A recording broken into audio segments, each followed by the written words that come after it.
नमस्कार शेतकरी मित्रांनो, तुम्ही या ठिकाणी समोर जे ताई आणि भाऊ दिसत आहेत, या ठिकाणी तळेगाव या नगरीमध्ये त्यांचं आगमन झालेलं आहे। या दीपाली ताई दरेगाव या ठिकाणून आलेला आहे, नाशिक जिल्ह्यातनं। खास त्या करटुलेची शेती बघण्याकरताना पूर्वी आल्या होत्या, पण त्यांची खूप दिवसाची इच्छा होती की मला करटुले शेती ही लागवड करायची आहे आणि मला ही कंदापासूनच लागवड करायची आहे।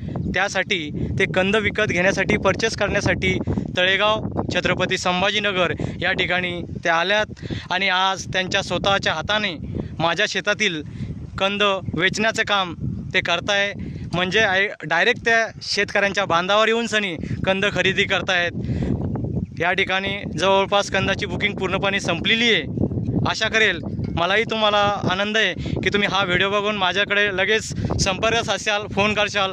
पण तुम्हाला मी आश्वस्त करतो, यावर्षी कंदाची जी स्टॉक आहे ती संपलेली आहे, पण पुढच्या वर्षी नक्कीच तुमचा विचार केला जाईल। या दीपालीताई खूप मेहनत घेते आज, कारण की कंद त्यांचे स्वतःचे निवडणं चालू आहे। त्यामुळे ते एकदम बारकाईने निरीक्षण करून त्यांच्यासोबत त्यांचे जावई वगैरे हे सगळं परिवार त्यांचा या ठिकाणी या तळेगाव या ठिकाणी आलेला आहे। बघा, ते भाऊ हात वर करताय, हे त्याला आनंद होतोय की आपण एक नवीन शेती आपण करतोय आणि नवीन शेतीमध्ये आपण स्वतः आपल्या हाताने जे बेणं असतं, बियाणं असतं किंवा जे कंद असते ते वेचण्याचं काम ते माझ्या शेतामध्ये करतोय। मलाही खूप आनंद होतोय, कारण की नाशिक जिल्हा आणि छत्रपती संभाजीनगर जिल्हा यातलं खूप मोठं अंतर टाळून ते माझ्या शेतापर्यंत आलात, तर मी त्यांचं मनस्वी आभार। आणि माझ्या यूट्यूब चॅनल असेल करटुलेची शेती व फेसबुक चॅनल असेल, इन्स्टा ID असेल, याला तुम्ही फॉलो करा आणि नक्की या करटुलेच्या शेतीविषयी नवीन व्हिडिओ बघत चला।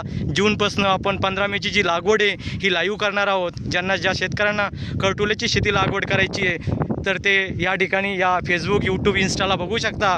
तुम्हाला मी आता एक कंद कसा असतो तुम्ही बघितलेला नसेल तर मी तुम्हाला दाखवतोय। आता बघा, हा कंद आहे आणि हा लाईव्ह प्लॉटमध्ये आपण बघितलेलं आहे। हे बघा, या भाऊने हे कंद वेचले आणि वेचून सनी त्या टोपलीमध्ये भरून सनी आता ते त्यांच्या गावी नाशिक जिल्ह्यात घेऊन जाणार आहेत। तर नक्की फॉलो करा। धन्यवाद।